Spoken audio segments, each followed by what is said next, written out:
Jauh sebelum anak itu bilang speech delay, orang tua itu bisa aware sebenarnya. Jadi dilihat dari dasar kalau sejauh yang saya ketahui ya. Jadi awalnya itu mulanya dari kontak mata dulu.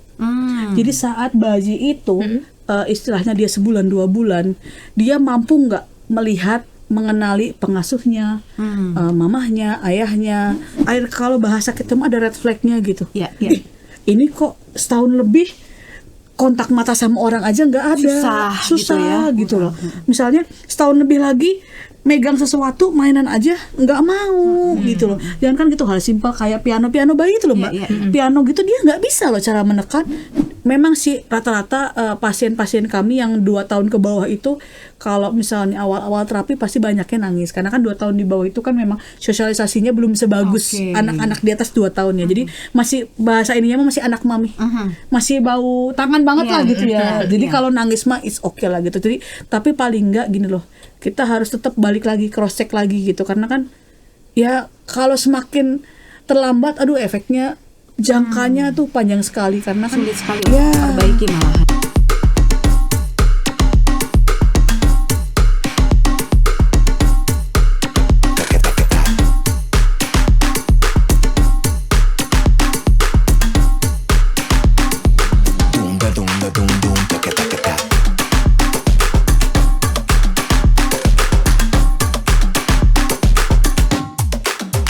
Bang Vi, kita kedatangan tamu spesial hari ini. Masih muda belia. Spesial. Muda belia TOPBG TPS NX SKLD ECH dari RSCK. Dari RSCK kembali. Iya, tapi bukan dengan nama dokter. cantik. Iya. Namanya adalah Keisha. Halo. Tapi katanya biasa dipanggilnya Ate. Ate tuh apa sih? Ate tuh tante onti. Aduh, gitu. Oh, biar agak imut-imut, Bibi menggemaskan Bibi gitu. Bibi gitu. Tapi senang banget nih karena muda, bergairah, terus berkarya dan penuh dengan pelayanan, menebarkan sukacita Iya, juga. betul. Wajib banget ya. Dan Wajib khusus ya. anak-anak. Oh, ini luar biasa sekali kan ya. Anak-anak yang seperti apa nih? Anak-anak kan banyak nih ya. Apakah Gen Z? Apakah anak-anak yang berkebutuhan khusus atau anak yang seperti apa? Gen nih? Alpha. Kalau sekarang kan gitu ya, Gen Alpha. Iya, yang paling Gen baru Z, ya. gitu. Kalau dipikir-pikir ya segala macam jenis mungkin ya. Segala macam gen kayaknya ya. Saya menerima segala macam selama dia masih disebut anak-anak. Oke, menerima Masih segala macam bocil keluhan, ya? keluhan apapun saya tampung. Biasanya keluhannya apa tuh yang ditangani? Ya overall tuh sebenarnya lebih banyak anak-anak yang speech delay ya. Jadi di luar anak-anak kebutuhan khusus kan, kalau kebutuhan khusus itu kan kayak autis, anak Down syndrome, cerebral palsy seperti itu kan. Tapi kalau misalnya anak-anak yang sekarang lebih banyaknya itu mungkin diagnosa awalnya itu speech delay. Jadi dia terlambat berbicara seperti itu. Oke, kita ngomongin ini dulu Mbak. Awalnya adalah berarti bidangnya apa nih? Dokter bukan, lebih ke terapis. Oke.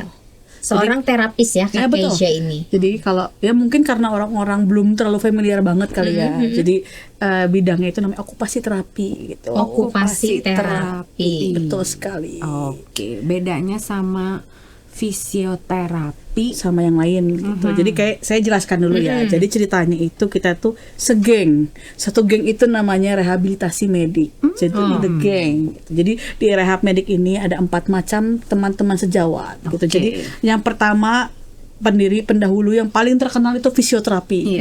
Itu semua orang pasti tahu lah ya. Terus baru kita okupasi terapi, baru ada terapi bicara, terus ada ortotik prostetik. Jadi itu yang biasanya kayak kaki palsu, terus kadang dia yang desain alat bantu khusus lah seperti itu. Jadi kita itu menaungi di bawah rehabilitasi medik gitu. Fisioterapi udah pernah kesini ya? Udah belum Mbak? Udah pernah. Udah ya? Fisioterapi udah kan? Fisioterapi udah. Sekarang nih okupasi terapi. Okupasi juga tapi yang Dokter Irwan. Dokter Irwan, ya betul. Dokter Irwan, kenapa resign? Terus udah gitu nanti berarti masih ada 2 yang belum ya? Bisa dua-duanya nanti datang. Iya, betul. Sekarang okupasi dulu deh yang buat anak-anak ini. Tadi speech delay Iya, betul. Jadi khusus mengurusi urusan yang speech delay. Tapi by the way ya, Baswe, speech delay itu mulainya biasanya berapa sih anak-anak mulai belajar bicara itu? Setahun baru mulai ngomong, terus 2 tahun udah mulai bisa sedikit-sedikit lancar, bla bla Tapi bla 9 bulan gitu. kayaknya udah mumbling Babbling gitu kalau ya. kita itu bilangnya mungkin bahasa bayi itu babbling gitu ya. Jadi sebenarnya jauh sebelum anak itu bilang speech delay, orang tua itu bisa aware sebenarnya. Jadi dilihat dari dasar kalau sejauh yang saya ketahui ya. Jadi awalnya itu mulanya dari kontak mata dulu. Jadi saat bayi itu istilahnya dia sebulan 2 bulan, dia mampu nggak melihat, mengenali pengasuhnya, mamahnya, ayahnya, ataupun keluarganya gitu. Tapi yang paling penting biasanya mamahnya yang paling ini ya gitu. Jadi saat dia bayi, dia lihat, dia lirik, mamahnya ke kanan, mamahnya Dia pindah ikut ke kiri, atau tidak? dia ikut apa enggak gitu. Jadi eye contact dari dini gitu. Jadi makanya saya bilang speech delay, terlambat bicara itu tidak hanya semata-mata nggak bisa ngomong, diem, nggak keluar suara gitu. Jadi mungkin orang harus paham dasarnya seperti itu kan. Jadi dari kontak matanya dia, terus dari segi mungkin itu sosialisasi, ada segi motoriknya dia, motorik kasar, motorik halus. Jadi saat dia memegang sesuatu, saat dia mulai kan kalau anak bayi itu kan ada tahap merangkak, duduk Iya. tegak, segala macem gitu. Jadi tahap tumbuh kembang bayi itu yang harus lebih di cross check terlebih dahulu gitu loh. Kan kadang orang tiba-tiba nggak semerta-merta tiba-tiba speech delay kan enggak gitu. Terus mungkin juga alert juga ya. Jadi misalnya bayi seperti tadi kayak Mbak Vivi bilang kan ada babbling, ada suara. Ini kok anak gue nggak ada suaranya. Itu harus mulai dicurigai Iya. berarti. Usia 9 bulan atau Iya, kurang dari itu. sebenarnya air kalau bahasa kita mah ada red flag-nya gitu. Iya, iya. Ih, ini kok setahun lebih kontak mata sama orang aja nggak ada, Susah gitu ya. loh. Misalnya setahun lebih lagi megang sesuatu mainan aja nggak mau gitu loh. Jangan kan gitu hal simpel kayak piano bayi itu loh Mbak. Iya, Piano gitu dia nggak bisa loh cara menekan, itu harusnya kan udah curiga kan. Itu maksudnya motorik halus yang dasar gitu. Kalau misalnya emang agak kita bingung, ih patokannya di mana sih? Sekarang itu kan googling itu udah luas seluas samudra ya. Jadi kan maksud saya ada menurut IDAI secara umum aja pokoknya yang istilahnya meskipun kadang kata orang setahun 8 bulan, kata orang ada yang setahun setengah, kata orang ada yang setahun berapa bulan gitu. Kita ambil tengahnya aja. Kan kadang kan mungkin orang tua bisa merasakan ya, apalagi kadang ya gitu, apalagi pengalaman pertama mungkin kan. Jadi belum begitu banyak paham seperti itu kan. Jadi ya sedikit banyaknya memang orang tua yang harus melotot gitu. Jadi awarenya itu bener-bener Pokoknya harus curiga cepat-cepat juga. iya, Karena begitu. jangan sampai terlambat lah ya. Iya, karena kalau ada apa-apa langsung konsultasi ini apakah memang betul speech Iya. delay atau ada hal lain atau memang karena kan orang banyak tuh bilangnya nanti juga Sendiri bisa. Iya, Gitu. betul. Kadang-kadang malah ada nggak ketahuan gitu ya, kayak memang si autis itu pada dasarnya belum bisa diketahui langsung dari bayi ya. Tapi ternyata gini ngerasa kok udah 2 tahun perasaan nggak gadget, perasaan juga maksudnya tuh awal-awal semua untuk tahap-tahap perkembangan motorik kasar harusnya bagus dari duduk, merangkak, berdiri, jalan. Ternyata pas udah 2 tahun 3 tahun lebih bisa juga didiagnosi bawaan dari ASD autisnya itu gitu. Jadi terkadang ya emang kita balik lagi ya, karena kan kasus anak tuh beda-beda ya. Jadi kita sebagai orang tua yang kembali lagi saling ya istilahnya aware ya, balik lagi aware, saling ingat gitu. Oh ini kok beda. Kadang juga memang sih beberapa pasien juga ada patokan, nggak kayak kakaknya loh. Dulu kakaknya bisa gini umur Jadi ada segini. pembanding. Kadang ada gitu pembanding ya. gitu. Tapi kadang juga yang anak pertama ya mungkin dari kosakata sih. Mungkin rata-rata itu orang yang pertama kali diungkapkan sama saya, kadang teman dekat atau ya pokoknya orang sekitar gitu ya. Cuman mau istilahnya curhat, nanya gitu, belum keluar kata. Padahal masalah utama itu bukan hanya sekedar keluar kata gitu loh. Respon saat dipanggil, seperti saya tadi kontak mata, terus maksudnya segala macam sensori motorik itu kan yang harus dilihat gitu. Makanya ya menurut saya kalau ada kiranya ya kadang kan ada sisi malu mungkin ada mungkin jaim nih, enggak lah pasti anak gue pasti bisa. Kadang mikirnya gitu kan orang ya. Pokoknya sekarang kita mau terobos aja. Harus mendingan bertanya, mendingan oke, aman, tenang gitu Iya, kan. betul. Jadi prinsipnya gini, anak-anak itu dia itu umur yang sama tidak akan terulang, Mbak Vi. Betul, Jadi betul. kalau di usia 1-5 tahun aja dia udah kelewat, Iya. golden age-nya dia, memori dia, kognitifnya lagi bagus-bagusnya, ingatan dia lagi bagus-bagusnya, masa terlewat. Wah, sayang banget Iya. gitu ya, maksudnya teh. Karena nggak ada rangsangan gitu kan. Iya, stimulasi, Iya, rangsangan stimulasinya gitu loh. itu Jadi nggak ya maksud saya ya orang tuh harus benar-benar aware gitu loh. Seberapa umur berapa sih kira-kira kalau menurut pengalaman Mbak Keizia sendiri gitu ya, kakak Keizia nih? Kalau saya sih sebenarnya umur 2 tahun tuh harusnya udah ada lebih responsif ya, saat misalnya dia udah jalan gitu, disuruh tuh udah mulai bisa harusnya. Oh, Dek, oke. mau minum. Menanggapi Ya. suruhan sederhana gitu Perintah ya. sederhana, Oke. buang sampah, dia mau minum, nunjuk minum gitu kan. Oke. Terus dia mau makan, mam gitu kan. Jadi 2 tahun tuh seharusnya dia sudah bisa gitu loh. Terus istilahnya dia mengenali orang sekitar. Ini emaknya, ini bapaknya atau kakaknya gitu. Jadi memang sih rata-rata pasien-pasien kami yang 2 tahun ke bawah itu, kalau misalnya awal-awal terapi pasti banyaknya nangis, karena kan 2 tahun di bawah itu kan memang sosialisasinya belum sebagus Oke. anak-anak di atas 2 tahun ya. Jadi masih bahasa ininya masih anak mami, masih bau tangan banget Iya, lah gitu ya. Jadi iya. kalau nangis mah is oke lah gitu. Jadi tapi paling enggak gini loh, kita harus tetap balik lagi, cross check lagi gitu, karena kan ya kalau semakin terlambat, aduh efeknya jangkanya tuh panjang sekali, karena kan Sulit sekali untuk ya, memperbaiki malahannya. ibaratnya ya kayak rumah dibangun kan dasarnya harus kuat ya, Mbak Fi, Iya, gitu. fondasinya Jadi, betul. ya, jadi kan maksudnya fondasi kita harus kuat. Kalau fondasinya aja kita udah lemah, nggak bagus, runtuh segala macam, kan kita juga susah gitu kan. Tapi gini, sebenarnya okupasi terapi itu apa sih? Karena kan banyak juga nih orang awam gitu ya, atau sobat komsos yang Iya. nggak tahu nih sebenarnya okupasi terapi itu apa. Terus orang tua juga kan kadang bingung sebenarnya okupasi terapi ini untuk anak-anak yang seperti apa sih yang bisa diterapi gitu. Sebenarnya gini, okupasi itu pelayanan kesehatan. Jadi kita menindaklanjuti, misalnya ini tuh kita tuh ada beberapa versi, karena ada kita tuh kerjasama. Jadi ada dokter rehabilitasi medis, ada dokter tumbuh kembang anak.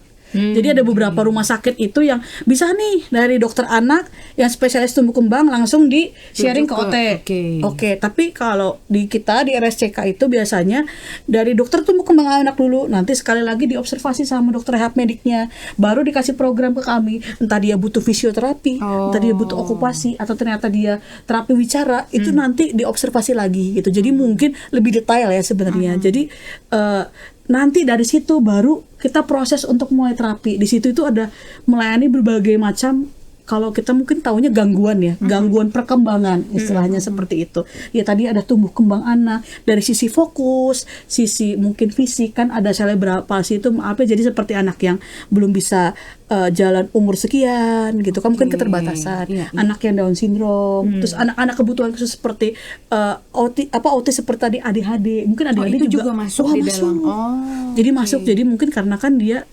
istilahnya melayani anak-anak kebutuhan khusus gitu. Tapi kadang enggak hanya kebutuhan khusus aja, di luar jalur anak-anak kita melayani pasien dewasa. Pasien dewasa itu biasanya kita banyaknya yang lemah tangan, karena kan kita berfokusnya pada motorik halus.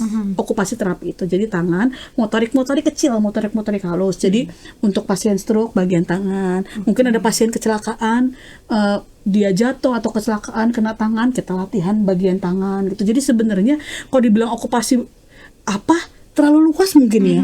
Jadi saat sekolah pun kami diajarin untuk membuat alat bantu.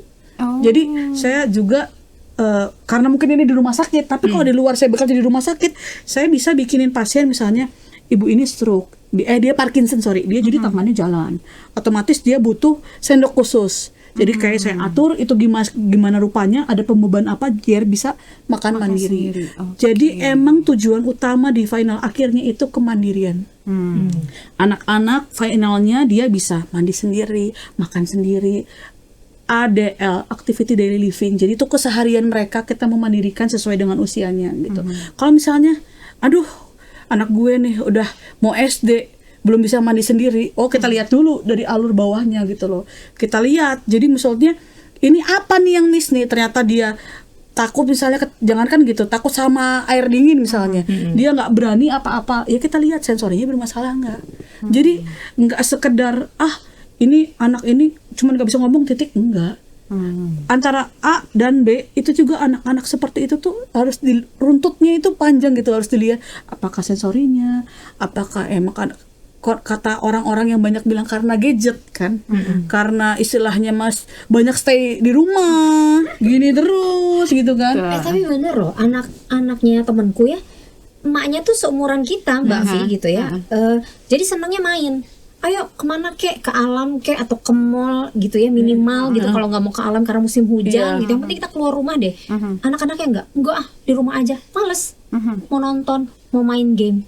Gitu. Kalau zaman dulu kan kita kecil, ayo atulah kita main kemana, sepedahan main kelereng gitu kan, jadi sesuatu yang layangan, wajib dan bergengsi kalau bisa naik sepeda loh. Iya, zaman dulu kan sebisa mungkin sepedanya kalau bisa saldo ya, bener BMX sekali gitu ya. Kan kalau kita bener nggak, kalau bisa maksudnya padu bagus-bagus main sepeda ya. Iya, benar. Terus kalau bisa sampai maghrib hilang ngapain, sepedahan nggak tahu kemana, sama main karet gitu ya, siapa yang terus bisa apa paling tinggi, fisik banget memang. Ucing sumput, ucing galak kan semua, ucing genteng kalau lo bilang kan. Jadi istilahnya kan dulu Sorodot gaplok. Aktivitas kita kan banyak banget ya.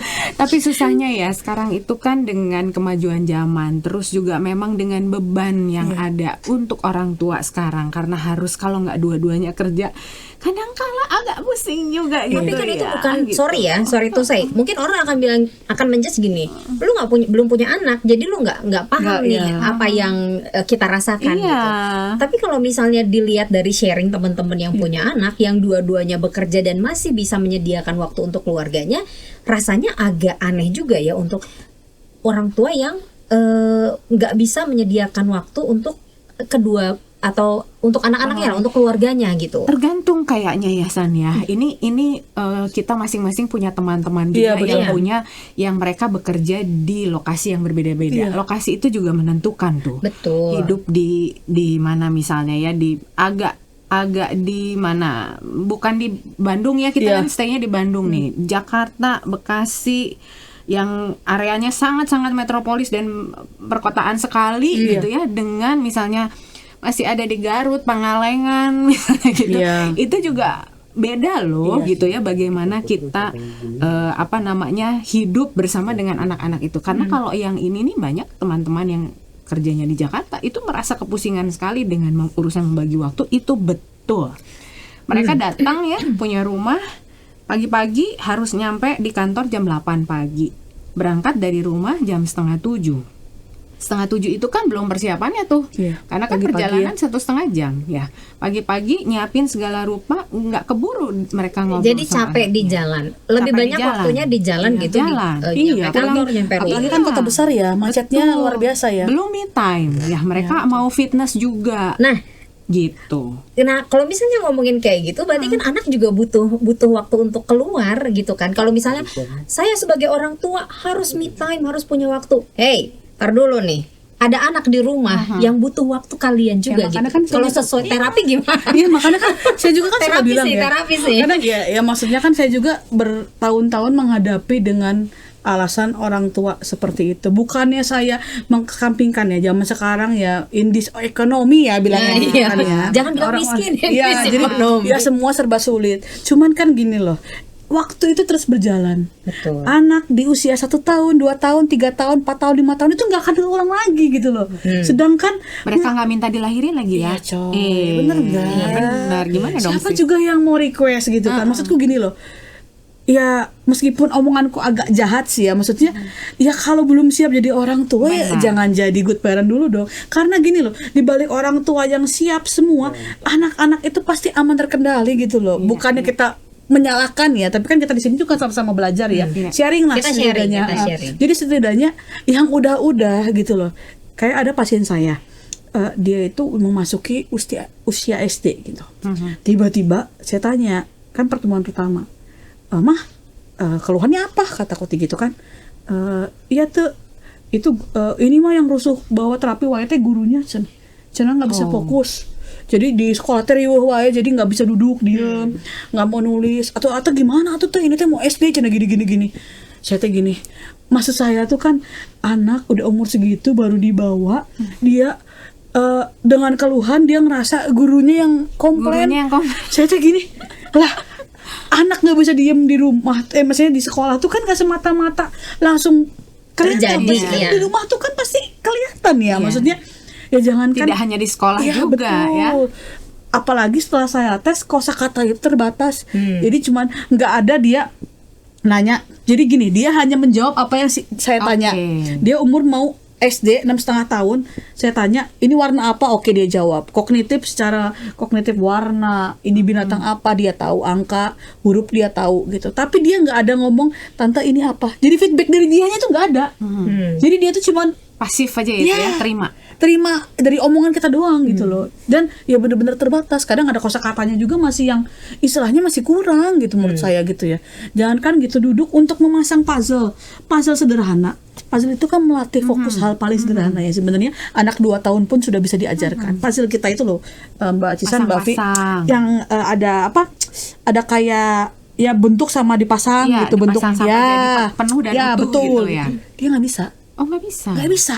Itu hal simpel untuk anak 2 tahun gitu loh. Jadi kadang bayangannya orang tua tuh cuma mau SD nggak bisa baca, kagak fokus gitu. Padahal kan masalah itu kan nggak sesederhana itu loh. Di balik yang kelihatan itu kayak apa, kayak kapal Titanic apa gunung es, lebih gede gunung yang di dalamnya gitu loh. Biasa itu masalahnya di mana? Problemnya gitu loh. Utamanya nomor satu biasanya itu gadget ya. Jadi dia banyak gadget tapi waktu untuk bersama keluarganya nggak ada. Jadi diajak hiking nggak pernah. Pas ditanya main sepeda 7 tahun nggak bisa main sepeda. Berenang katanya alasannya gini, setiap diajak berenang nangis terus tante. Jadi udah keburu gede. Karena keburu gede lama-lama jadi dia yang terbawa anaknya. Padahal kita sebagai orang kalau dulu gue trauma karena pernah masuk hidung terus sakit hidungnya. Oh itu mah sampai sekarang juga kalau renang juga masih nyelak gitu kan. Aku pernah tenggelam gitu.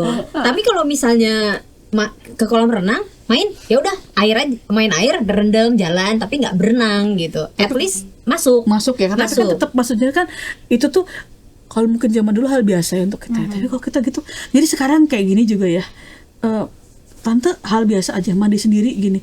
Jangan apa-apa, maksudnya gini kan rinci banget ya. Jadi kalau di hal sensori itu mandi air dingin juga salah satu program.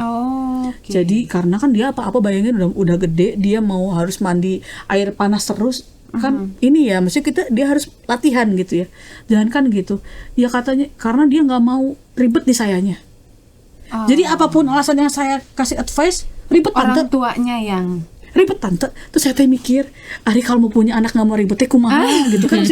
Ya maksudnya kan bayangin ya, meskipun kadang tiap anak beda-beda juga ya. Tapi kan sok gerak yang udah juga bukan di anaknya dong ya, orang tua. Kalau dipikir-pikir bener ya. Makanya kalau orang bilang kalau saya enjoy, maksudnya hampir 23 tahun sama anak-anak ya, enjoy banget. Sampai detik ini saya belum pernah sih merasakan selelah itu ngurus anak. Meskipun kata teman-teman saya, waduh Kesia, anak kamu 1 orang kayak 10 orang ya.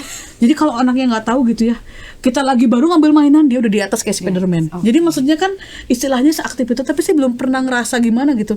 Tapi yang kadang saya bikin ngelus dada itu, aduh mamanya, aduh bapaknya. Jadi maksudnya gini loh, ketemu saya itu paling kalau BPJS hanya setengah jam, umum mungkin 45 menit. Tapi kan di rumah ya lebih banyak gitu loh. Jadi otomatis setiap saya terapi, saya itu selalu ada PR gitu. Ditanya lagi, masih gadgetnya masih kuat. Ditanya lagi, kan kalau anak aktif itu kan salah satu advice terapinya itu mengurangi makanan manis, terutama coklat seperti itu kan ya. Kalau anak aktif justru dilarang untuk makan terlalu banyak manis. Iya, karena kan gula itu makin aktif. Iya, bukan aktif lagi. Jadi ya advice saya itu mengurangi gitu kan. Tapi ya karena mungkin saya juga abis dia ngomel-ngomel terus daripada pusing, katanya udahlah gua kasih aja gitu. Nah ini tuh apa kan alasannya semua gitu guys, nggak mamanya nggak papahnya udahlah pusing daripada. Tapi berarti kayak gini dong, bisa dibilang adalah hubungannya jadi buruk ya. Terapi iya jalan, tapi di rumah tidak dilakukan PR-nya, tidak dikerjakan. Makanya gitu. saya tekankan gimana peran orang tua. Saya pernah dapat kasus autis tuh berat. Pas datang sama saya itu jangan kan gitu, umur 2 tahun aja dia udah kelihatan autis. Flappingnya kuat, kontak matanya teing kemana, ini megang barang lempar gitu. Jadi apa-apa gampang tendang, pokoknya menurut saya itu termasuk autis yang berat. tapi dukungan sekarang dia itu umur 8 tahun sudah bisa baca. Meskipun gini dia ngomong masih terbatas ya, jadi cuma bisa mau makan apa misalnya telur, jadi sekata-sekata. Ya dia ngomong juga udah mukjizat itu. Menurut saya tuh orang autis yang benar-benar berat itu ngomong tuh emang susah gitu. Kadang entah belasan tahun baru muncul gitu. Menurut saya is okay lah gitu. Tapi kemandirian dia bisa mandi sendiri. Jadi nanti dia pagi sarapan ngambil sendiri, beres taruh di tempat. Tapi kalau misalnya sore pulang sekolah dia lebih lowong, diajarin untuk cuci piring sendiri. Mandi pun dia bisa sendiri. Hal paling sulitnya menurut aku tuh paling susah itu autis itu kan gunting kuku ya. Jadi untuk Karena, fokus koordinasi segala macam kan susah. Dia bisa. Menurut orang mungkin gunting kuku itu hal biasa ya. Simple, gampang gitu. Jangankan untuk gunting kuku, kadang untuk suruh dia pegang pensil doang, aduh. Untuk hal-hal kecil ya. Jadi Berarti ini motorik kan yang support lebih halus. sistemnya jalan. Iya, Ya, jalan bagus banget. kan? Iya. Gitu. Di rumah itu sampai dibeliin kayak playground kecil yang kayu-kayu tuh loh. Satu set. Jadi dia kalau hari itu misalnya hujan, mau nggak mau kebutuhan motoriknya di situ. Tampolin dibeliin. Saya bilang, udah mah kalau kepepet misalnya nggak ada motorik hari itu nggak bisa fisiknya jalan, dorong galon. Jadi si mamahnya itu ngikutin saran saya, di lantai itu dikasih ini Mbak kayak rute. Jadi untuk latihan fokus tuh pakai galon penuh, galon aqua, dia Jadi dorong-dorong. dia harus oke. Iya. Jadi Disebutin ya mereknya ya. nggak boleh ya guys. Ya, kaget ya. Galon apapun sih. Galon apapun ya. Pokoknya gitu. galon yang besar. Dan diisi air. Oh, harus. Iya, isi karena air. ada Seragam beban mereka ya. gede, Mbak Tisan. Oh, oke. Kadang kita untuk ada beberapa teknik yang harus untuk menggulung segala macam, kita bertiga itu aja kewalahan.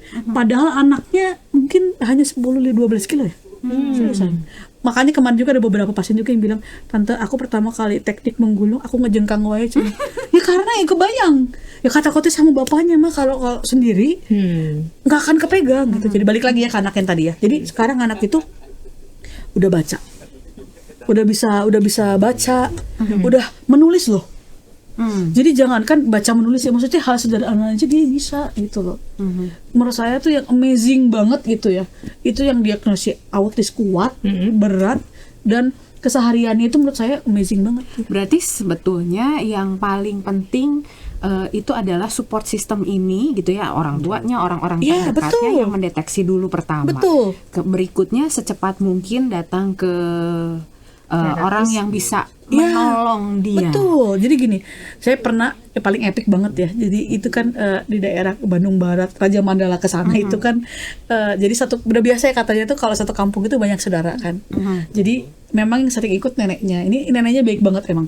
Jadi pas pertama kali datang ke saya itu, dia itu sehari teh kotak 7 sampai 10. Oh my god.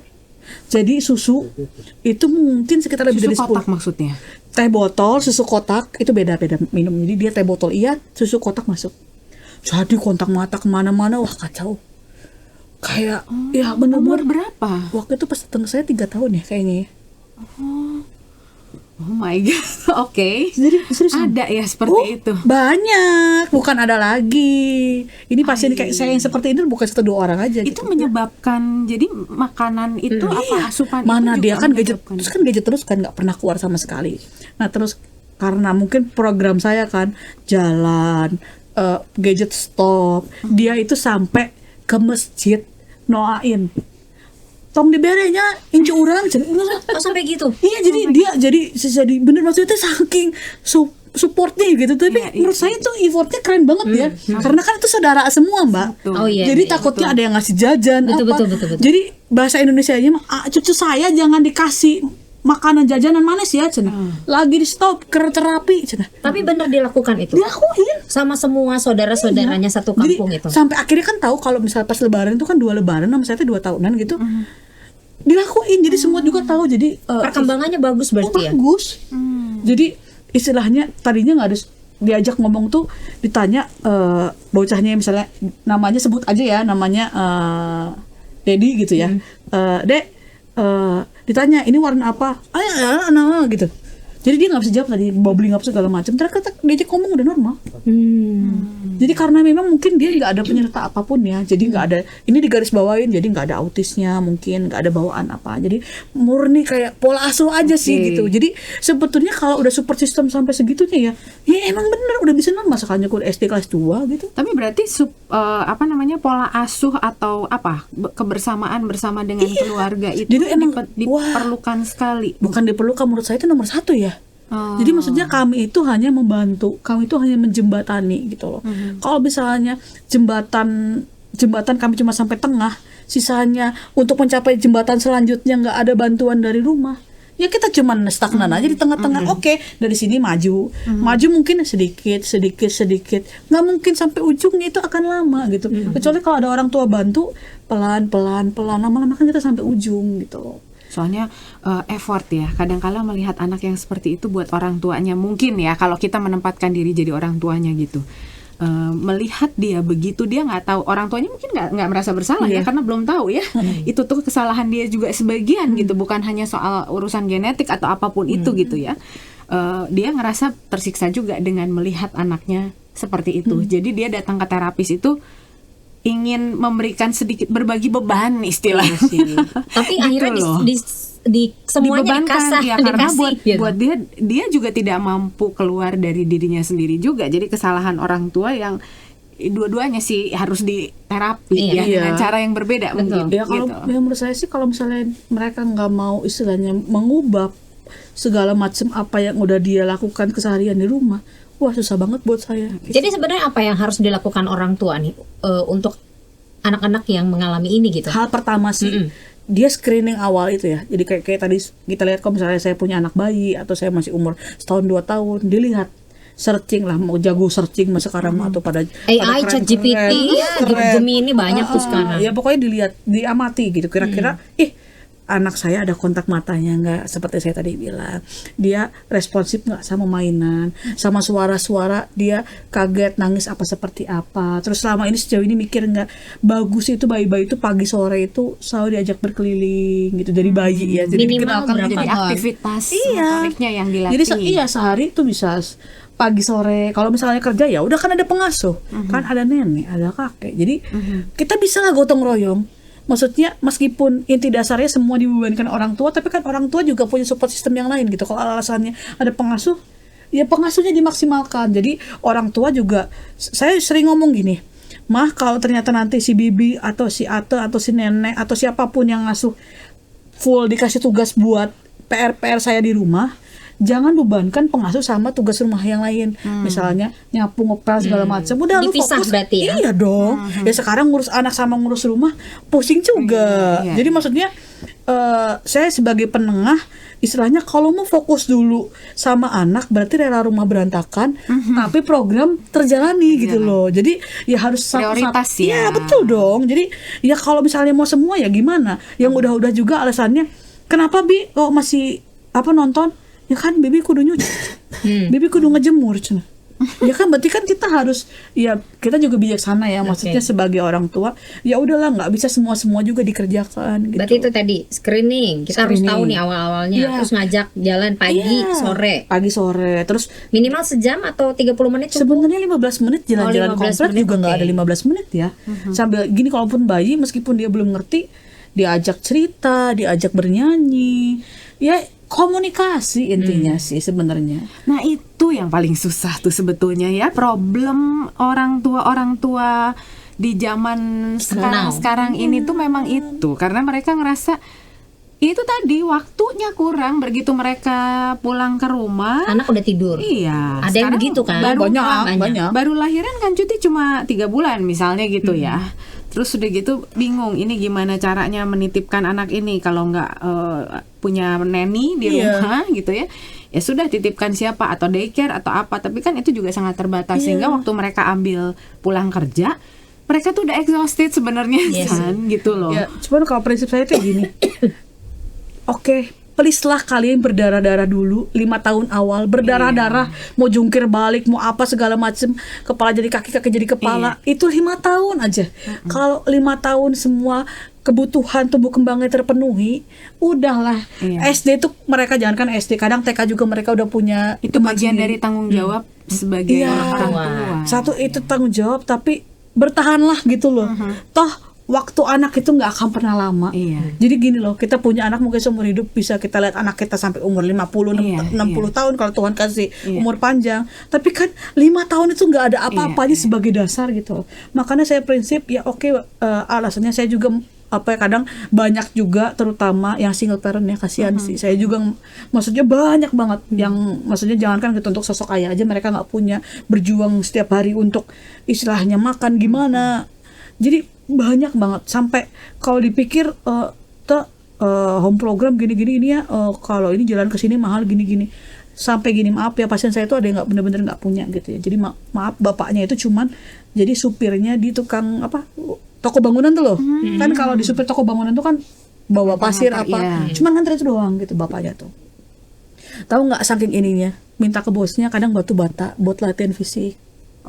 Terus latihan kalau ada pasir mainan pasir. Jadi bener-bener apa yang ada di rumah gitu loh. Sampai misalnya aja baju-baju bekas dia latihan menggunting gitu. Jadi memanfaatkan yang ada. Iya, jadi kalau misalnya ada orang merasa bilangnya healing terus tiap minggu ngeluarin duit gitu kan. Emang kalau misalnya aktivitas kesini nggak jajan nggak apa kan pasti alasannya gitu kan. Sebenarnya kalau mau dipikir mah jangankan gitu, jemur baju, tali baju buat kita latihan motorik, buat nyapit pakai jemuran aja udah bisa kok. Jadi maksudnya itu tuh balik lagi gimana kemauan orang tua lagi gitu loh. Ya kata saya juga tiap hari juga saya meladeni alasan. Ini curhatannya terapis nih ini ya. Pada saya tuh aduh gitu. Jadi mikirnya tuh terus ngerasanya tuh gini, enggak kok, bisa kok, ini bisa kok. Udah berapa kali pertemuan, ini tuh gimana sih sebenarnya di rumah tuh anggapannya tidak ada kemajuan. Iya, maksudnya gini loh, dia bilang kayak gini, udah bisa baca, kadang baca, boro-boro baca, kadang huruf aja masih kebalik-balik gitu kan. Jadi kan saya juga ya gimana ya, balik lagi gitu. Makanya kalau dibilang lebih anak-anaknya yang lihat seberat apapun anak-anak, lebih anaknya orang tuanya yang benar-benar harus iya. Nah tadi kan kalau misalnya ngomongin ya anak yang lebih kecil gitu, usia ya 5 tahun lah, golden age gitu, 5 tahun.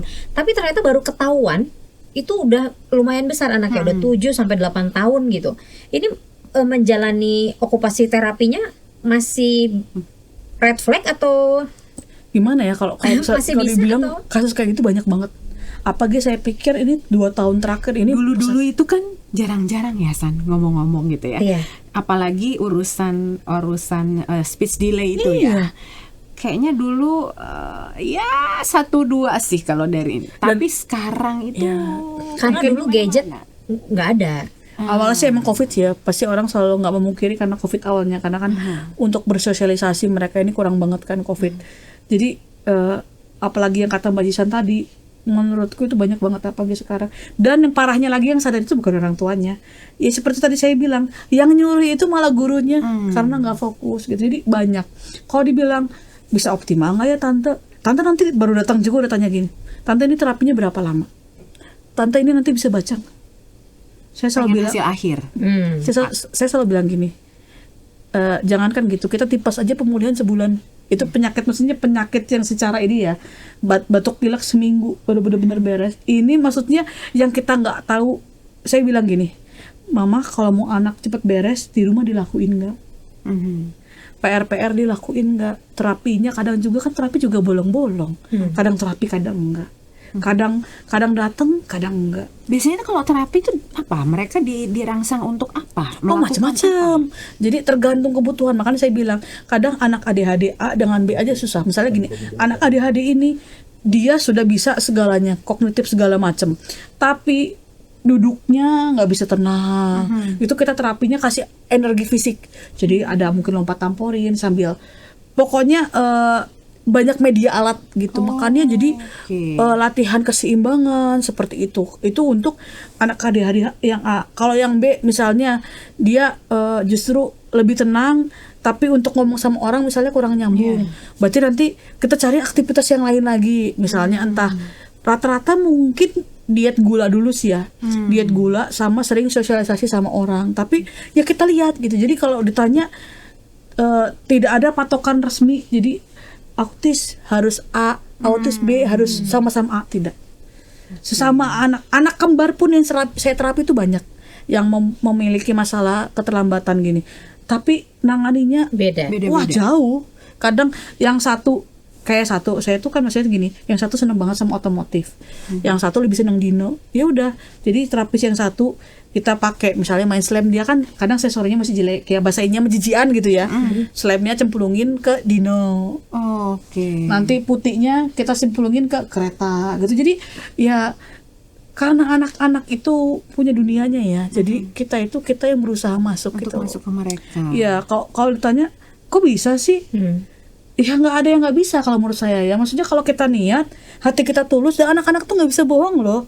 Jadi kalau mereka suka, mereka nggak suka, itu kan kelihatan ya. Jadi makanya saya bilang semua itu terapi itu nggak ada yang bisa diburu-buru. Hayo kapan. Ini tuh bukan masalah waktu, tapi gimana kesabaran kita memperbaiki semuanya gitu loh. Ya sekarang harusnya jangankan gitu, harusnya anak 5 tahun 2 tahun tuh udah bisa disuruh-suruh ya. Ini baru 5 tahun aja latihan respon kontak mata. Jadi boro-boro dia mau suruh simpenin kontak mata ke kita aja belum ada. Tapi mungkin permasalahan orang tua macam-macam ya. Kalau yang ekonominya oke, tidak ada masalah dengan keuangan, datang ke terapis ya nggak apa-apa gitu. Cuman kalau misalnya yang merasa yang ekonominya kurang gitu, itu kan akan, aduh ini gimana ya? Harus melakukan Berapa apa di kali rumah? nih? Iya, Makanya berapa pengen kali ini instan gitu. kan, secepatnya Iya, mungkin gitu betul. ya. Ya Kesulitan itu. Iya. Tapi kan mungkin kalau yang sekarang ini kan untuk sementara ini kan BPJS masih mengcover di bawah 7 tahun. Oh, oke. Jadi segera ya yang usianya di bawah 7 tahun ini tolong. Jadi maksudnya tuh segera dibawa lah. Jadi kalau ada keluhan apa, rasanya ini masih nggak fokus, rasanya ini masih nggak aware sama Itu harus orang, buru-buru oh ya iya ditangani. dong. Tapi berarti umur itu juga berpengaruh terhadap Berpengaruh. lamanya nanti. Oh gitu ya. Sangat berpengaruh. Jadi makin terlambat makin pusing gitu. Oh gitu. Biasanya tantangan yang ditemui keluarga saat mendampingi terapi apa sih? Yang Gimana? sering banget Yang paling sering itu satu PR nggak dilakuin ya. Jadi gadget gemes tetap ya. jalan. Terapisnya gemes. Jadi gini, kayak kita udah hafal nih, biasanya kayak kemarin habis lebaran tuh ya. Kan kue kering bertaburan di mana-mana. Oh iya. Oh, ya. Sama mereka dapat angpau tuh ya. Iya. Dapat angpau kan pasti jajannya tuh. Kayak tadi kan Iya. apa saudara-saudara saya tahu mungkin saudara-saudaranya mah niatnya mah tetap memberi kan ya. Iya. Tapi kan yang namanya orang tua mungkin kadang nggak bisa lagi asik apa silaturahmi segala macem gitu ya. Pasti udah ketebak. Pasien saya datang-datang terapi lagi, wah muter lagi apa segala macem gitu. Jadi istilahnya konsistennya itu yang paling masalah utama. Dietnya. Iya, diet. Nggak hanya diet aja sebenarnya sih mbak, ke gadgeting, waktu bersama keluarganya gitu, apapun PR-nya itu untuk orang tua konsisten tuh emang agak susah gitu. Kadang beberapa pasien saya juga yang udah konsisten bikin kayak diary gitu sih. Jadi misalnya hari ini PR-nya apa, misalnya hari ini mencuci semua, kalau untuk anak-anak yang udah gede ya 4 tahun 5 tahun mencuci piringnya sendiri. Terus kadang nyapu itu ke terapi. Hal-hal kecil sebetulnya Iya, yang justru Karena kan okupasi tadi saya bilang ADL, activity daily living kan. Jadi maksudnya keseharian. Jadi nyapu sama pengki, latihan fokus, nyiram tanaman. Kalau mau cari fokusnya pakai selang. Tapi kalau mau cari latihan fisik pakai ember sama gayung. Simple. Tambahin aja batu bata, tambahin lagi misalnya di tengah-tengah kita tambahin lagi kayak kita aktivitas lomba 17-an tuh loh. Jadi istilahnya ya koordinasi mata tangan jalan. Kata saya juga ngangkat jemuran aja setiap hari aja itu udah bagian okupasi gitu loh. Jadi ngangkat jemuran, nyuruh dia ngangkat jemuran, masukin ke ember ini, dari ember bantuin ngelipat, itu simple tapi semuanya terasa Tapi gitu loh. pada saat kita bawa nih si anak ini ke terapisnya, kan di terapi nih anaknya hanya berdua bersama dengan terapisnya, atau si orang tua ini ikut Memperhatikan juga. Oh enggak, jadi gini, kalau anak yang biasanya 2 tahun ke atas atau 1,5 tahun ke atas yang bisa ditinggal, ataupun anak bayi yang nggak rewel, langsung saya masukin. Jadi kita cuma berdua, kita kan sambil observasi ya. Terus baru nanti kita pertemuan pertama observasi, oh kurangnya di sini, oh ternyata motoriknya jelek, oh ternyata ini fokusnya, oh ternyata energinya berlebihan. Kita kan harus cari nih lemahnya di mana, baru nanti setelah setengah jam kita keluar, baru home program pertama dikeluarin. Oh, gitu. kita ada ngobrol juga Iya, dengan ada orang tuanya. ada evaluasinya gitu. Jadi home program dulu pertama, nanti pertemuan selanjutnya baru evaluasinya gitu. Biasanya berapa lama tuh dalam 1 minggu dia diberikan PR itu harus bolak-baliknya Kalau ngobrol itu? BPJS itu kan karena keterbatasan BPJS ya, biasanya kan 2 minggu itu pasien cuma dapat maksimal 2 Jadi seminggu sekali lah minggu ya. sekali. Tapi kalau pasien umum, saya biasanya seminggu 3 kali sudah cukup semaksimalnya. Tapi rata-rata kalau pasien sudah membaik seminggu 2 kali atau seminggu sekali pun sudah cukup. Dengan catatan PR dikerjakan di rumah. Kerjakan di rumah setiap hari. Dan ya itu menurut saya itu masalah utamanya itu konsistennya itu nomor 1 yang itu susah gitu ya. Sebagai pendamping justru yang Iya, susah orang iya. tuanya. Orang tua dan keluarga punya ya. PR ya. Iya, tapi biasanya gini nih. Kalau saya terapi kayak misalnya untuk kasus-kasus autis berat, Down syndrome seperti itu, awal-awalnya aja sih mungkin. Tapi setahun pertama biasanya, setahun kedua, tahun ketiga, semua kayak sekarang pasien-pasien yang udah pada SD juga ngeliat temennya mau minum susu, ngeliat temennya kayak di McD minum Coca-Cola gitu, udah lempeng. Mereka tidak punya keinginan untuk Ya kan udah biasa kan. Jadi gimana ya, kayak misalnya saya juga kecil dididik tanpa TV ya. Jadi TV itu dari kecil tuh cuman sejam pulang sekolah minggu selesai. Udah cuman Doraemon gitu aja. Sampai sekarang juga kalau nggak TV, kalau nggak ini juga nggak, maksudnya karena mungkin pembiasaan ya gitu. Jadi maksudnya ya balik lagi karena saya juga ngerasain ya, didikan VOC ya. Tapi kan wah, berarti kita harus lebih baik di iya kan, jadi Nggak, berarti ketegasan orang tua saat menjalankan anaknya lagi terapi emang kudu. Iya, betul. Jangan melemah. Aduh kesih. banyak yang melemah tuh sebenarnya yang bikin kacau itu kalau nggak, ya maaf ya, kakek neneknya atau nggak para laki, bapaknya, mapahnya, papihnya. Iya. Karena Kalau mamanya enggak justru sebenarnya Karena dia yang mengalami Iya. itu ketidakenakan itu kali. enakan paling gede kan dia, Iya. gitu. Jadi yang biasanya nih, ini mah faktor-faktor jujur-jujuran aja ya. Jadi itu kadang ya mungkin kakek nenek kan nggak tega ya sama disclaimer cucunya. bukan menyudutkan gender, Enggak. bukan menyudutkan kakek nenek, tapi Kebanyakan. fakta di lapangannya begitu. Iya, pasti bilangnya nggak tega. Kalau bapak-bapak bukan nggak tega, nggak mau ribet. Oh berarti ini orang tua dua-duanya benar-benar komitmen harus satu suara, Iya. ya harus satu suara. Dijelaskan ke kakek neneknya. Jadi kan harus sama juga kalau kakek neneknya datang. Kadang gini, kalau anak sendiri yang ngomong ke orang tua itu kadang ya maaf ya, kakek nenek itu banyak yang tersinggung, rasanya kenapa dihalang-halangi. Saya kan ingin menyayangi cucu, ingin gitu. Betul Bu, itu curhat yang paling dalam. Betul kan?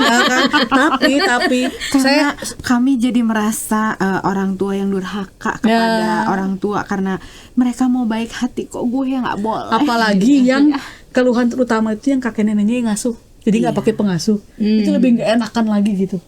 Jadi itu masalah utama yang sering muncul tuh itu. Tapi ada kan yang paham situasi. Ya makanya tadi saya bilang Banyak tadi gitu kakek nenek-nenek tadi yang sampai ditolak Oh iya itu salah satu contohnya itu ya. karena datang langsung. Jadi kadang saya kalau udah pada hopeless, ya sudah kakek neneknya ke sini, saya yang bilangin. Itu lebih condong paham berarti mengerti. Ya malah lebih ngerti kita yang ngomongin kadangnya daripada mungkin anak sendiri ya. Iya. Gitu. Kalau dari sisi berapa lama nih ya waktu, jadi misalnya nih ada seseorang terus datang, kita konsul dulu. Jadi pertama tuh gimana sih stepnya untuk datang? Datang itu langsung ke dokter, langsung ke terapis kalau dia udah tahu, atau ke dokter berarti anak dulu? Kalau atau gimana? tergantung rumah sakitnya sih, tapi biasanya kalau di rumah sakit kami, di rumah sakit saya Kawaluyan itu tuh ke dokter anak dulu. Oke. Ya, jadi nanti ke dokter anak, dia konsul tuh, dok anak saya gini. Nanti dirasa memerlukan, konsul lagi ke dokter rehab. Dari dokter rehab baru nanti keluar disarankan. Disarankan mengikuti okupasi, mengikuti terapi bicara ataupun fisioterapi gitu, nanti dijadwalkan. Oke. Lalu misalnya nih dalam 1 minggu gitu ya, rata-rata pukul rata, memang tidak tergantung kasusnya ya, masing-masing orang punya ini. Sejauh mana kira-kira nih kalau pukul rata nih, rata-rata orang harus datang ke terapis itu berapa lama? Nggak bisa dijawab juga. Ada misalnya, ada nih yang Minimal, 3 ya, bulan udah minimum. kelihatan Iya, gitu. jadi Jangan ya kan mungkin gitu. kira-kira. Kalau udah bagus konsisten 2 kali ketemu saya aja, pertemuan ketiga udah kelihatan. Oh, bisa ya? Tanpa ini ya, maksudnya Oke. maksudnya istilahnya langsung mau ngubah pola asuh, makanan segala macam. Ekstrim Terus, lah itu benar. ya, tanpa penyerta juga mungkin tanpa ya. Kata saya bilang ada autis berat, ada ADHD-nya, ada mungkin istilahnya kita cerebral palsy, pokoknya ada kebutuhan khusus yang lainnya gitu, penyertanya gitu. Jadi hanya murni speech delay mungkin karena faktor lingkungan. Pertemuan ketiga aja udah kelihatan kok. Oke, kalau itu minimal. Kalau misalnya ada yang setahun terus udah stop, nggak terapi lagi. Yang udah ya. Yang Ini kan udah-udah. saya itu kan dari 2019 Average-nya lah, ya. Berarti kan 7 tahun ya. Saya itu ada beberapa pasien yang nggak tuntas. Jadi dia ngerasa di tengah jalan tuh udah keluar suara tante, akhirnya stop. Tanpa bukan kita yang meluluskan. Ini lagi pada balik lagi nih. Oh, Jadi kelulusan itu biasanya di tahun keberapa atau di bulan keberapa? Rata-rata. Nggak ada, semua beda. Oh, semua beda-beda. Jadi nggak ada yang bisa bilang ada yang 3 bulan udah lulus, ada yang 6 bulan udah lulus, ada yang sampai sekarang 7 tahun belum lulus. Oh, ada. Oke. Jadi nggak bisa dipukul rata ya. Nggak bisa dong, nggak ada ininya gitu. Jadi nggak ada kamusnya terapi berapa tahun gini. Nggak. Jadi nggak boleh lelah ya orang tuanya ya. Ya kadang emang kasihan Ada sih sebenarnya, juga- dia ngalah juga sih. Ya. iya, ada juga nih. Apakah betul ada yang katanya ya, untuk mendidik anak-anak yang autis itu harus dengan kekerasan yang sangat luar biasa supaya dia tahu how to behave gitu. Apakah itu benar atau Mitos atau fakta gitu? mitos atau fakta? Mungkin Ada yang bilang begitu gitu. Ada bukan yang ada sih, mungkin banyak ya. Tapi kalau saya secara pribadi, saya nggak karena pernah kan bisa anak sih. itu mungkin nggak bisa fokus Mungkin ya. gini Jadi ya, dia nggak tahu gitu. Galak, keras sama tegas beda ya. Mungkin kayak misalnya enggak, no, hanya saya itu paling meninggikan nada gitu loh. Jadi untuk sampai galak, apalagi sampai kekerasan, wah saya sangat anti sekali. Maksudnya gini loh, mereka itu anak-anak yang hatinya sensitif, bisa menilai. Jangan salah. Meskipun mereka Kesannya, autis atau oh iya, jangan salah, kayak mereka ngerasanya, nggak respon juga sama orang, nggak bisa tahu ini siapa juga, jangan salah. Tapi hati mereka itu kerasa. Mereka itu bisa kayak nyiriin dari bahasa ininya mah. Tapi Jadi mereka kerasa ya, mereka kerasa. tahu. Jadi misalnya ya ada beberapa kasus misalnya sama terapis. Ini nggak menyudutkan siapapun ya. Jadi sama terapis misalnya, sama terapis yang A udah pernah mungkin nggak tahu gimana ceritanya, mungkin pemaksaan apa gimana. Baru ngeliat depan itu aja udah wah langsung ngamuk segala macam. Tapi begitu sama terapis yang B, tenang, santai. Oke. Udah, jadi istilahnya pembawaan kita juga menentukan ya. Tapi kadang mungkin ada orang bilang nggak bisa, anak autis tuh harus identik dengan kitanya harus tegas. Iya. Apalagi terapi perilaku itu yang istilahnya A B Iya, B. jadi gitu. mereka Iya. dijadikan tentara gitu. Iya. Harus nggak boleh. Kalau menurut saya sih lebih ke tegas sama kitanya konsisten gitu. Jadi maksudnya ya tetap maksudnya tuh mereka bisa ini kok, mereka tuh bisa ngerti. Jadi hati mereka tuh malah justru lebih perasa daripada kita tuh sebenarnya. Jadi ya balik lagi, kalau anak-anak itu nggak bisa dibohongin, nggak bisa berbohong, mereka bisa menilai sendiri dengan hatinya gitu. Kalau ada orang yang kalau tadi kan urusannya speech delay dan lain-lain ya, ada juga kebetulan putranya ada teman juga gitu, karena banyak sekali loh kasus-kasus seperti itu, mirip-mirip tapi beda-beda tipis. Yang ini masalahnya gini, ini gini. Kalau yang ini kerasanya tuh kayak dia tidak punya emosi, jadi dia nggak tahu rasanya senang atau happy itu seperti apa gitu tuh, dia nggak tahu. Nah kalau kayak gitu-gitu tuh gimana Itu mungkin terapinya? macam-macam harus dilihat dulu. Maksudnya kesehariannya bermasalah nggak, nanti dilihat itu usia berapa. Sekarang mungkin SMP ya, mungkin ya. Biasanya kalau udah SMP itu nanti diolahnya sama psikolog, karena kan masa tumbuh kembangnya sudah lewat kan. Jadi banyak ditanyanya juga. Waktu itu ada sampai pasien saya itu saya kasih ke psikolog itu masalah dia nggak pernah ngomong, sekarang tuh udah SMA, jadi akhirnya homeschooling kan karena nggak pernah ngomong. Tapi ketika sejak adiknya lahir, adiknya sekarang itu TK, pernah berapa kali sampai saya lihat videonya, di videoin sama mamahnya bisa ngomong ternyata sama adiknya. Jadi kakak pengen apa-apa semua yang juru bicaranya adiknya. Oh gitu. Jadi kayak gitu tuh mungkin dari emosi, dari misalnya ya bisa jadi Pengolahan emosi pribadi iya dia. bisa jadi mungkin ya di rumah mungkin punya trauma apa segala macam, kita nggak tahu gitu loh. Apalagi Ini udah sampai penyebabnya ya. udah sampai SMP juga harus ya diulik juga gitu. Tapi mungkin juga ternyata ada masalah di sistem sensorinya dia yang dia tidak bisa merasakan apapun. Karena kan anak-anak yang keterbatasan dalam sensori, jangan kan gitu, suara bising dia berisik, gampang tantrum. Nanti belum yang jorok-jorok sedikit nggak bisa pegang-pegang yang jorok sedikit, terus nanti belum pokoknya kemampuan untuk sensornya dia jelek gitu. Jadi makan mungkin dia tidak feel-nya merasakan sesuatu tuh dia nggak dapat gitu loh. Jadi makannya ya mungkin juga bisa cuek. Tapi dari sisi mungkin psikologi juga bisa dia kena mental something, kita nggak tahu gitu loh. Nah makanya sebagai orang tua lagi-lagi harus benar-benar aware kalau misalnya ada perubahan atau ada hal-hal yang tidak sesuai dengan biasanya gitu ya kepada anak, bisa langsung aja ke rumah sakit ya, ke dokter gitu, atau konsultasi. Ya kalau misalnya sekarang Itu kan akan lebih klinik-klinik tumbuh kembang juga banyak sebenarnya. Jadi saya menghimbau ya dimanapun terdekatnya lah. Jadi kalau di dekatnya ya klinik, Kan di suka dekatnya malu ada Kesya. Nah ini pesan nih untuk orang tua yang masih ragu dan juga malu untuk membawa anaknya ke okupasi-terapi. Kesya, sebelum kita pamit nih. Please banget ini mah. Usia anak itu nggak bisa terulang lagi. Waktu bahagia anak yang dia kenang seumur hidupnya itu cuman 5 tahun, 6 tahun pertama dalam hidupnya.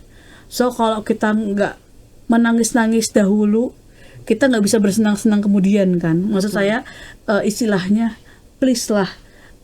Dia juga tidak ingin dilahirkan. Dia juga maksudnya tidak bisa request ya.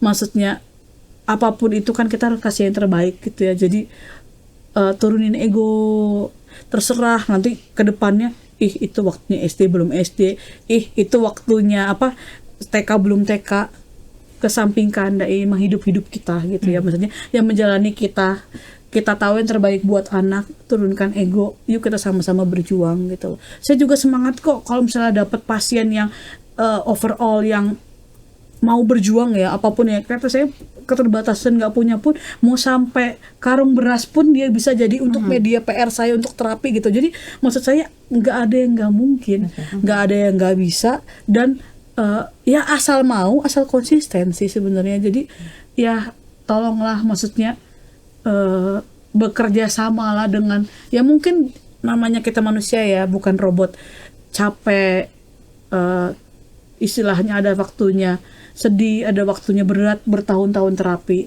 Tapi kita fokusnya sama satu kelebihan. Wah, udah ada suaranya nih. Wah, ini kalau ketemu orang udah nggak nangis lagi nih. Wah, sekarang udah duduk anteng nih. Kita fokus pada kemajuan setiap step demi step. Kalau orang bilang, ngomongnya belum loba, ngomongnya juga belum banyak, udah tutup kuping. Yang penting ingat, lihat prosesnya. Kita mulai dari nol. Menghargai prosesnya. Kita itu mulai dari nol. Kita itu mulai dari, kalau orang kasarnya seperti orang buta yang nggak bisa melihat apa-apa gitu loh. Jadi kita jalanin aja setapak demi setapak. Ingat setapak demi setapak itu kemajuannya kayak gimana. Maksudnya ya istilahnya sejauh ini 100% saya bisa menjamin belum ada yang belum ada yang misalnya nggak ada kemajuan gitu loh Mbak. Jadi semuanya itu pasti ada kemajuannya. Jadi tolong orang tua ya, saya sih maunya ya lebih aware gitu loh. Intinya waktu tidak dapat diulang kembali.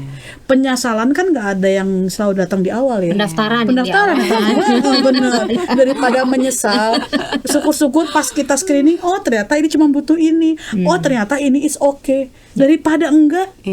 Jadi nanti bayarnya di belakang lebih mahal. Karena terlambat. Mending bayar pendaftaran. Selain karena sekarang BPJS ditanggungnya sampai umur 7 doang ya. Jadi maksudnya ya ayolah kita sama-sama. Nggak ada, maksudnya tuh demi kebaikan bersama juga sih. Sekarang pikir kalau terlambat, pusing, makin kesana, makin masalah yang mengakar kemana-mana. Tiap hari sekolah dipanggil, yang udah gitu kan. Jadi istilahnya gini, tidak ada kata terlambat. Jadi kalau misalnya sekarang udah nonton ini, yuk pengen melihat ada ngobrol, sesuatu yang pengen aneh. ngobrol. Iya, iya. Boleh dengan senang hati. RRSCK Hari apa? Setiap hari apa? Kalau KRSCK itu setiap hari Senin sampai Sabtu. KKJ ada? Kalau ada saya ada. Cuman biasanya nanti kan start awal itu dari dokter anak dulu atau dokter rehab dulu boleh Oke. gitu. Jadi Ngomong ke terus iya, konsultasi, nanti konsultasi. mereka akan refer ya. Iya betul. Jadi ini butuhnya nanti okupasi, butuhnya terapi bicara, butuhnya atau fisio. Jadi seperti saya bilang teman-teman saya juga kita semua saling bekerja sama, saling melengkapi. Tapi Jadi yang pasti kakak cantik ini care sekali sama putra dan putri Anda yang punya masalah dengan itu, karena dari tadi pesannya sambil ngobrol di belakang juga ya. Coba ya itu orang tua, kalau nggak siap jadi orang tua jangan jadi iya orang betul, tua. karena kan Tunggu dulu aja gitu. Iya. Tunggu kita semuanya menyayangi. matang. Iya. Tunggu semuanya matang. Supaya punya keluarga yang juga bisa saling mengasihi dan Iya. Betul, maksudnya jalan terus positif. iya, jadi kalau saya pikir betul banget. Jadi kalau misalnya jangan siap memulai sesuatu sebelum benar-benar siap semua ya, karena Setuju. kita kan efek domino ya. Gitu. Kita kayak lanjut ngobrolnya kayaknya di sana lagi. Iya. Ngopi. Manis-manis karena Ngopi Udah gitu. boleh belum? Udah boleh kayaknya manis-manis. Ayo kita ngopi-ngopi deh kalau gitu. Kak Keja terima kasih. terima kasih ya, sharing. banyak loh. Terima kasih juga Mbak Cisa, terima kasih Mbak Vivi. Sama-sama. Kita ngopi-ngopi kalau gitu. Let's go. Let's go.